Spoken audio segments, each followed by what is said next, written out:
আমরা শহীদ ফ্যামিলিকেও সমর্থন করি না।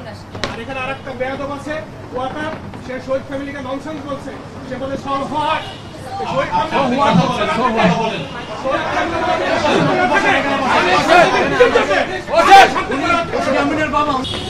আমি মোহাম্মদ মহিউদ্দিন, আমার ছেলে শাহিদ আশরাফুল ইয়ামিন। আমার ছেলে ফেসবুকে কোনো পোস্ট দিয়ে শহীদ হয়নি, আমার ছেলে কোনো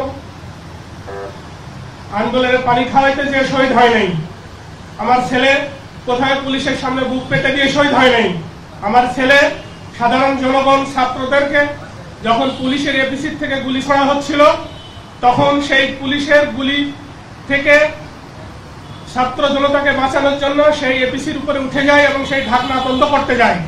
তখন পুলিশ এপিসি থেকে নিচে নেমে তার বুকের বাম পাশে ক্লোজ ডিস্টেন্স থেকে তাকে শটগান দিয়ে গুলি করে।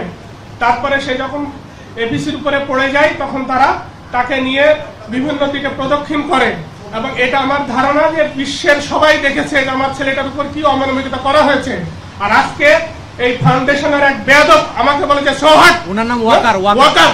সে কিসে? আমরা বলেছি শহীদ ফাউন্ডেশনের শহীদ ফ্যামিলির বাইরে কেউ থাকতে পারবে না, কারণ এখন যে স্নিগ্ধ সিও ছিল সে শহীদ ফ্যামিলির, আমাদের কোনো আপত্তি ছিল না, আমাদের কারোর সাথে কোনো আলাপ না করে আমরা এখানে যারা সবাই আছি আমরা জেনারেল মেম্বার হিসেবে আমাদেরকে রাখা হয়েছে। আর এইটা জাস্ট আমাদেরকে দেওয়ার জন্য আমাদেরকে ডেকে আনা হয়েছে যে আমরা সিও, উনি পদত্যাগ করেছে, আমরা একটা সিও দিয়েছি, সেই সিওর সাথে শহীদ ফ্যামিলির বা ওনার শহীদ ফ্যামিলির কোনো সম্পর্ক নাই। তাহলে ওনার যদি কোনো আবেগ না থাকে, ওনার যদি শহীদ পরিবারদের প্রতি কোনো দরদ না থাকে, তাহলে ওনার কাছে আমরা কি যে বলবো?